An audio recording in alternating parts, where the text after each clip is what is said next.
வணக்கம்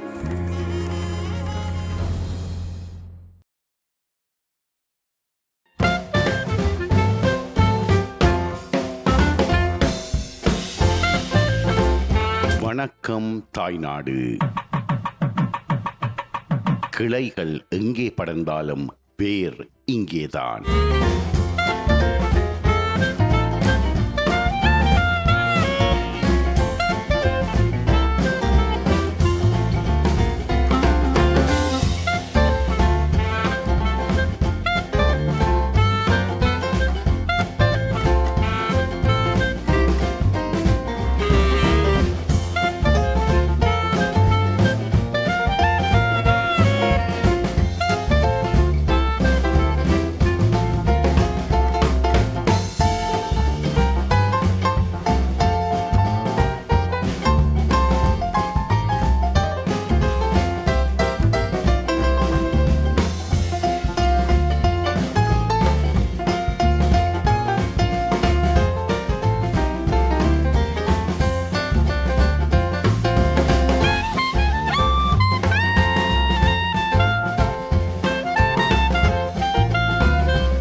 யாழ்ப்பாணத்தை பொறுத்தவரையிலே பல சந்திகள் காணப்படுகின்றன.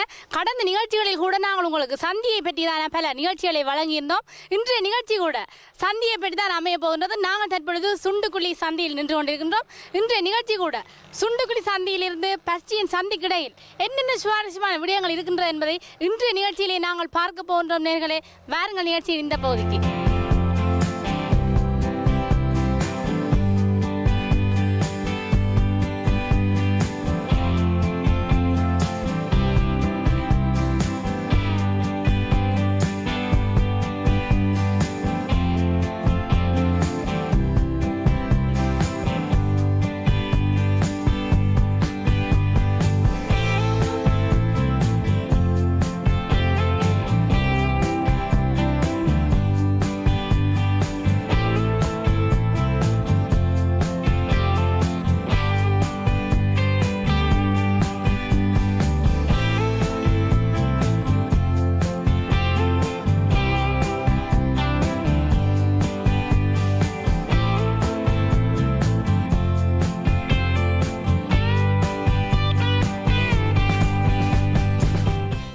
சுண்டுக்குழி சந்தியானது 4 சந்திகளாக பிரிந்து செல்கின்றது. இந்த புறமாக சென்றால் கொழும்பு துறையை அடைய முடியும். ஒல்லாந்தர் காலத்திலே மிகவும் பிரசித்தமாக காணப்பட்ட கொழும்பு துறையை இந்த பக்கமாக சென்று அடைய முடியும். அதை விட எனக்கு இந்த புறமாக செல்லும் வீதியானது ஜாழ் நகரத்தையும், எனக்கு இந்த புறமாக நேர்ப்புறமாக செல்லும் வீதியானது பழைய பூங்கா வீதியையும், எனக்கு பின்புறமாக செல்லும் வீதியானது குருநகரையும் சென்றடைகின்றது.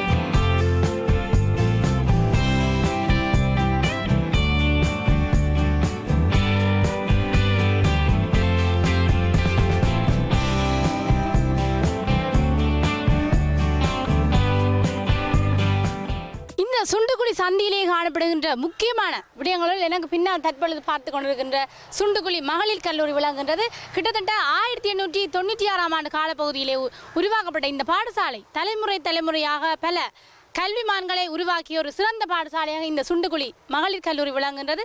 அதைவிட இந்த பாடசாலை மாணவர்கள் கல்வித்துறை என்றாலும் சரி, விளையாட்டுத்துறை என்றாலும் சரி, தேசிய மட்டத்திலே பல சாதனைகளை புரிந்த மாணவர்களை பெற்றெடுத்த பெருமை கூட இந்த பாடசாலை இருக்கின்றது.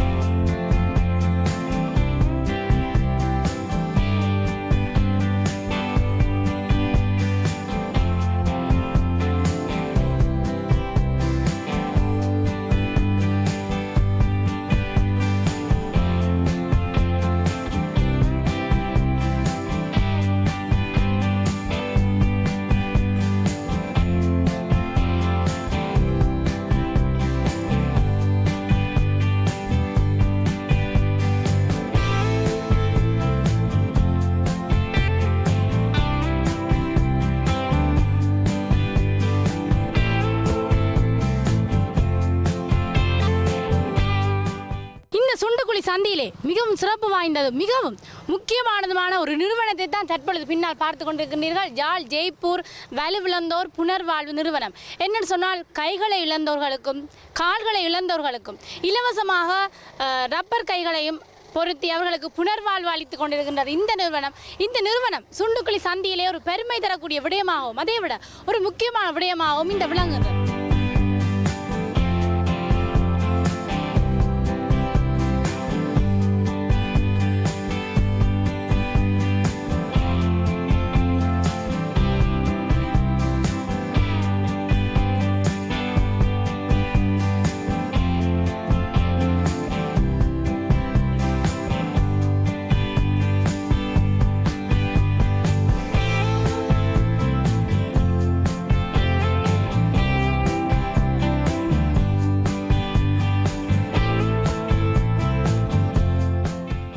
சுண்டுக்குழி சந்தியிலே அடுத்து முக்கியமாக காணப்படுவது எனக்கு பின்னால் தற்பொழுது பார்த்து கொண்டிருக்கின்ற இந்த கிறிஸ்தவ தேவாலயம் பரியோவான் தேவாலயம் முக்கியமாக விளங்குகிறது. என்ன சொன்னால் பல நூற்றாண்டுகளை கடந்த ஒரு தேவாலயமாகும். இப்போ அந்நிய ஆட்சியின் போது அமைக்கப்பட்ட ஒரு தேவாலயமாகவும் இந்த ஆலயம் விளங்குகிறது. இந்த சுண்டுக்குழியை பொறுத்தவரையில் அதிகளவானவர்கள் கிறிஸ்தவ மக்கள் தான் வாழ்கிறார்கள். யாழ்ப்பாணத்து மக்கள் மட்டுமல்லாமல் பல பகுதிகளிலிருந்தும் இந்த தேவாலயத்தை நாடி வருகின்றார்கள். என்று சொன்னால் இது ஒரு அற்புதங்களை அள்ளி வழங்குகின்ற பரியோனுக்காக இந்த தேவாலயத்தை நாடி வருகின்றார்கள்.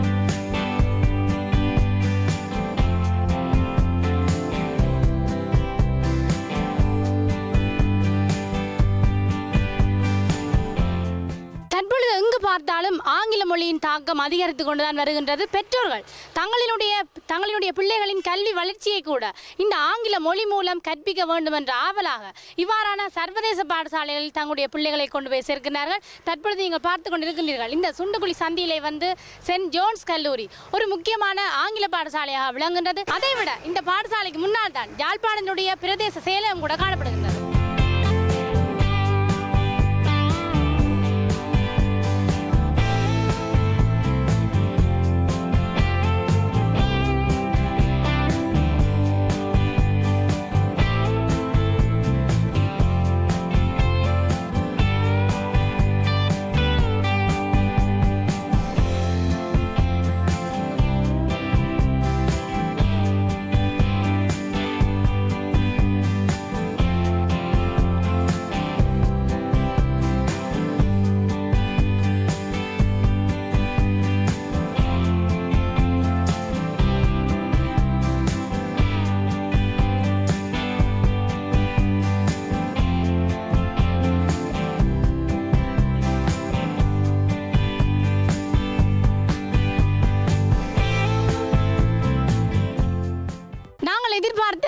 பஸ்டியன் சந்தியில் தான் தற்பொழுது நின்று கொண்டிருக்கின்றோம். இந்த இடத்திற்கு கூட ஏன் இவ்வாறு பெயர் வந்தோன்னு சொன்னால் பல 100 ஆண்டுகளுக்கு முன்னர் பஸ்டியான் பிள்ளை என்று சொல்லப்படுகின்ற யாழ்ப்பாணத்தைச் சேர்ந்த ஒரு வணிகர் இந்த இடத்திலே வசித்திருக்கின்றார். அவர் என்ன செய்திருக்கின்றார் சொன்னால் அருகில பாடசாலை இருப்பதனால் அச்சுக்கூடம் அதை விட இன்னும் பல புத்தக சாலை அவருடைய பெயரில் பல கடைகளை நிறுவி தானே உரிமையாளராக இருந்திருக்கின்றார் அந்த பஸ்டியான் பிள்ளை. இதன் காரணமாக தான் இந்த இடத்திற்கு கூட பஸ்டியான் சந்தி என்ற பெயர் வந்திருக்கின்றது. தற்பொழுதும் கூட ஒரு அழகு நிலையம் கூட பஸ்டியான் என்ற பெயரில் தான் காணப்படுகின்றது. அதையும் தற்பொழுது நீங்கள் பார்த்து கொண்டிருக்கிறீர்கள்.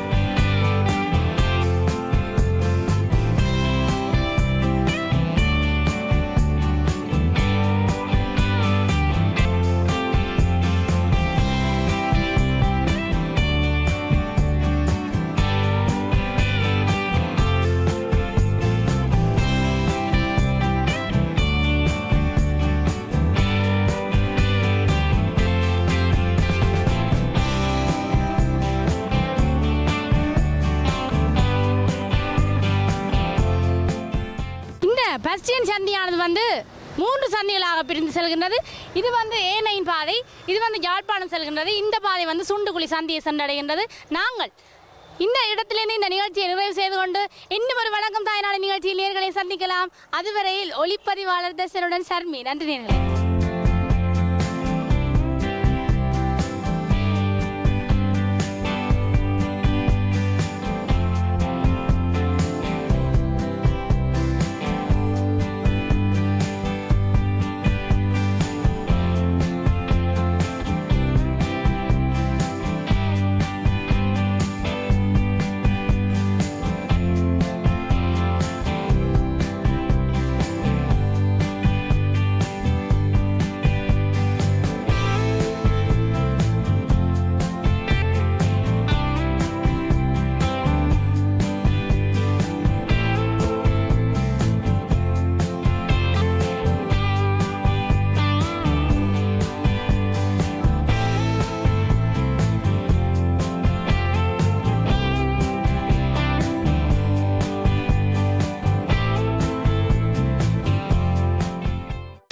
சந்திகள் என்று சொன்னாலே ஆண்களுக்கு தான் பிடித்தமான விடயம் என்று சொன்னால் மாலை நேரங்களில் இந்த சந்திகளிலே கூடி விடுவார்கள் அரட்டை அடிப்பதற்காக.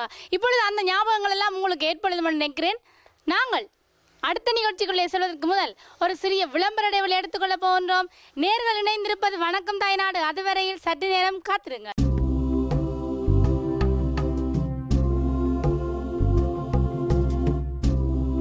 வணக்கம் தாய்நாடு.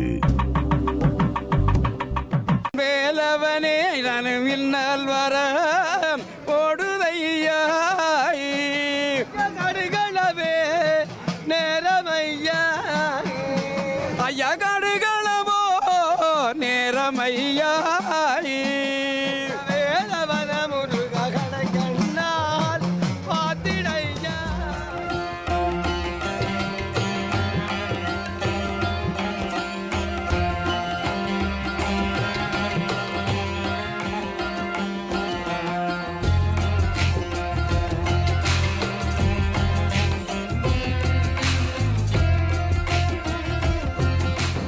இப்போது வந்து ஆலயங்களிலே பெரும்பாலும் திருவிழாக்கள் இடம்பெறுகின்ற காலமாக காணப்படுவது. அந்த வகையிலே இன்றைய தினம் மாதகல் நுணைசை பகுதியிலே எழுந்தருளி வீற்றிருக்கின்ற முருகமூர்த்தி தேவஸ்தானத்திலே வந்து இன்றைய தினம் தேருற்சவம் சிறப்பாக இடம்பெற்றுக் கொண்டிருக்கிறது. அந்த தேருற்சவத்தை பற்றியும் அந்த ஆலயத்தை பற்றியதுவான பல தகவல்களை இன்றைய நிகழ்ச்சியில் பார்ப்போம் பாருங்கள்.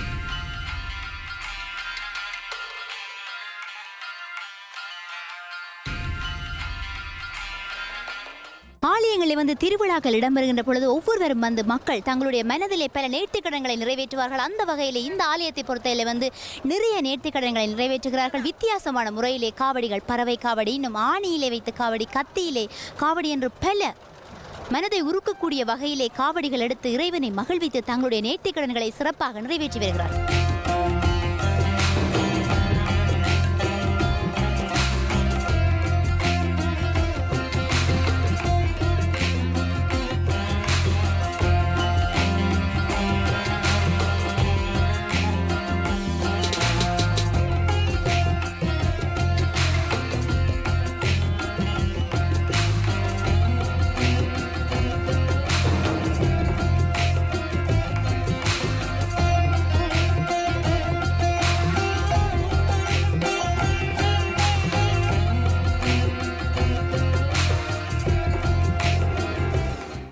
பார்த்தால் தெரியும் இந்த ஆலயத்திலே வந்து சிறப்பாக தேருற்சவம் இடம்பெற்றுக் கொண்டிருக்கிறது. தேர் ரதம் இழுக்க மக்கள் ஆர்வத்தோடு பக்தி பெருக்கோடும் இந்த இடத்திலே ரதத்தை இழுத்து செல்ல அவர்களின் பின்னே வந்து பஜனை பாடல்களை பாடியவாறு பெரும்பாலான மக்கள் சென்று கொண்டிருக்கிறார்கள்.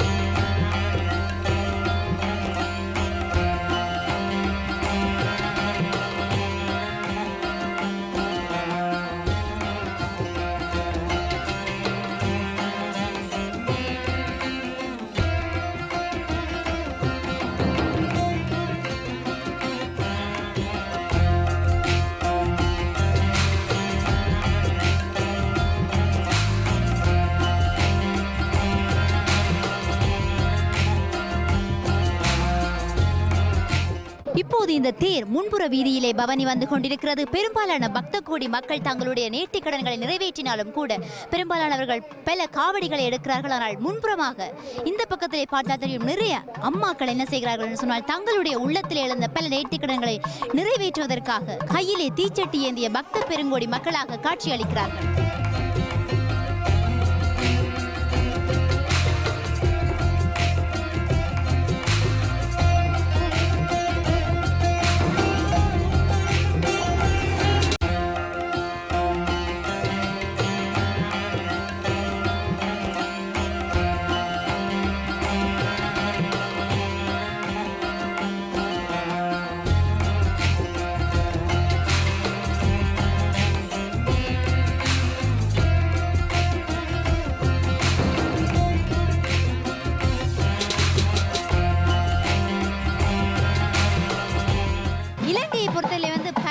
ஆலயங்கள் காணப்பட்டாலும் கூட இந்த ஆலயத்திலே தான் அதிகப்படியான நேர்த்திக் கடன்களை நிறைவேற்றுவார்கள். அதிலும் நிறைய காவடிகள், நிறைய விதமான காவடிகள் எல்லாம் எடுத்து இந்த இருக்கின்ற இறைவனை குளிர்விப்பார்கள். அந்த வகையில் எனக்கு பின்னாலே பார்த்தால் தெரியும், நிறைய ஆட்ட காவடிகள் எல்லாம் சிறப்பான முறையிலே ஆடப்பட்டுக் கொண்டிருக்கின்றன. பெரும் மக்கள் கூட்டம் அந்த காவடிகளை கூட மிகவும் அவதானமாக உற்று நோக்குவதை கூட நீங்கள் காணக்கூடியதாக இருக்கிறது.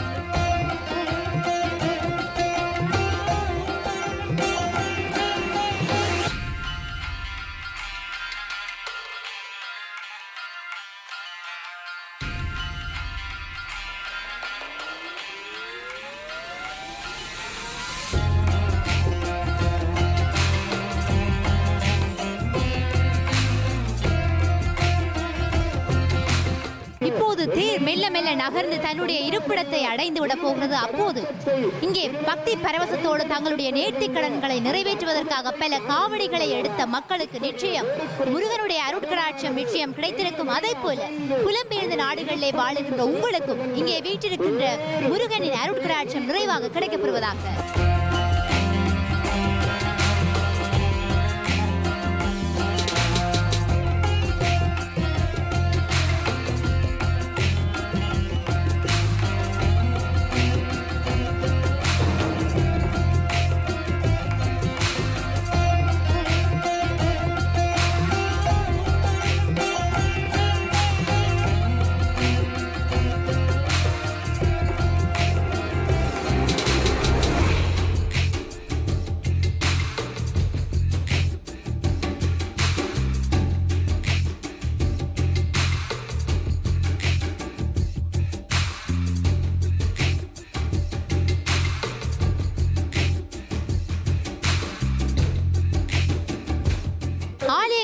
திருவிழாக்கள் தொடங்கிவிட்டால் நிறைய கடைகள் எல்லாம் போடுவார்கள். குறிப்பாக இனிப்பு பண்டங்கள் எல்லாம் விற்பார்கள். அதை விட மணிக்கடைகள், பல பல வகையான டிசைன்களிலே பல பொருட்கள் எல்லாம் விற்பார்கள். சிறுவர்கள் என்று சொன்னாலே அதை பார்வையிடுவதற்கு மிகவும் ஆர்வமாக வருவார்கள். அந்த வகையில் எனக்கு அருகில் நிற்கின்ற இந்த இரண்டு சிறுவர்களும் இங்கே இருக்கின்ற பொம்மைகள் மற்றும் அந்த இனிப்பு கடைகளை மிகவும் ஆர்வமாக பார்த்து கொண்டிருந்தார்கள்.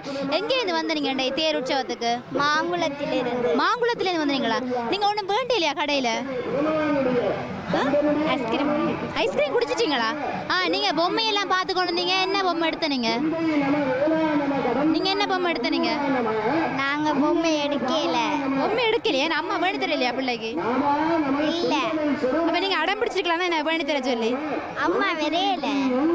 சரி.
மீண்டும் மற்றொரு நிகழ்ச்சியில் உங்களை சந்திக்கலாம் நேயர்களே. ஒளிப்பதிவாளர் புவியுடன் உங்கள் விஷாலி.